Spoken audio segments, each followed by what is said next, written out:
Dear viewers, welcome to my session today. We will talk about neck injuries. Before I start into this neck injuries topic and the other topics which follow it, I would like to mention that before 2020 we were into active surgery, and then after that, after Corona, we have now just started daycare. We're managing daycare center, and complicated cases are being referred to higher centers in neighboring cities. So, when we talk about neck injuries can happen in a couple of ways. That is, firstly, we can have a direct blow to the neck. Secondly, we can have a hyperextension injuries with rotation of the neck. Thirdly, you can have an intraoral trauma, and fourthly, you can have skull-based injuries. So all these injuries can lead to bleeds and other complications. These need to be managed in a tertiary center. You have to remember this, and the patient has to be taken there as soon as possible. But the purpose of this video is to make us understand where the arteries are and basically the anatomical aspects of our body. So let's begin this journey, and we will see how it happens. When we talk about the neck injuries, we should look at the neck, and what do we see first? What we see is a large muscle which is present here. In this muscle, what you see is there are two origins of the muscle, and it gets inserted here. What is this muscle called? This is called sternocleidomastoid. Sternocleidomastoid. Why is it called sternocleidomastoid? Because it has a sternal origin, it has a clavicular origin, and it gets inserted into the mastoid process. So we will go to the diagrams one by one, and we will understand what the neck anatomy is all about. So basically, if you see, you have a thyroid structure there. And what is a thyroid? Which you see in front of your neck, you have a thyroid cartilage which you can palpate.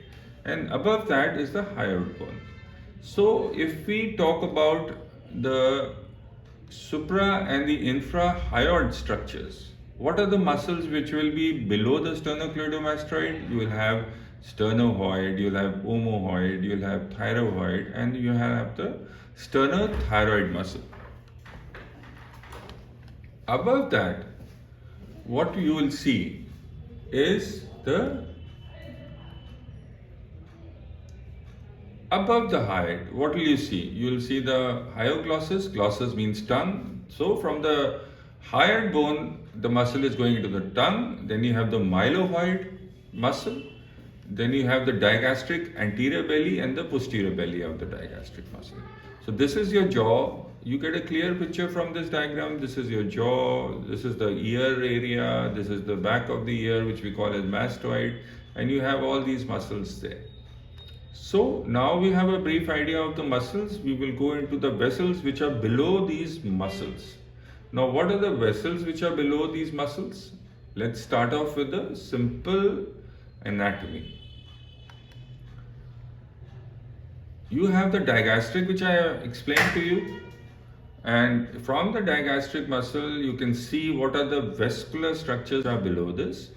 You have the common carotid artery that is coming. Where is this common carotid artery actually coming from, which you have to see? This artery is coming from the thorax region. That is, in the form of the innominate or brachiocephalic trunk, you have what you see here is a subclavian artery, and what will go ahead above of this will be a common carotid artery. Now, this is the common carotid artery which we are seeing. This divides into an external carotid artery and the internal carotid artery. This is what we were talking about in the previous session, that you have a common carotid artery, it divides into the external carotid artery and to the internal carotid artery. And then you have a branch of the external carotid artery which is called as the facial artery, which is present here. We will see a better diagram here so that we understand where is this artery going. Now we understand this. this facial artery, this is the external carotid, and this is the internal carotid. So these are the arteries which can get injured during the injuries to the neck. Now, what were the injuries to the neck caused by?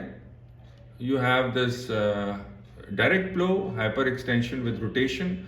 You must have seen this in the chiropractor, and some videos which are being uploaded is about a person going to a hairdresser and then he's getting a massage there, and then finally he just goes into a spasm, and it's because of the hyperextension and the neck. All these arteries and the nerves which are present, they get stuck. So you have to be very careful with the hairdressers and the massages. Okay, so these are the basic ideas which I can give you regarding the arterial supply that is present, or the arteries which are present within the neck region. Okay, we stop here and we start again next time.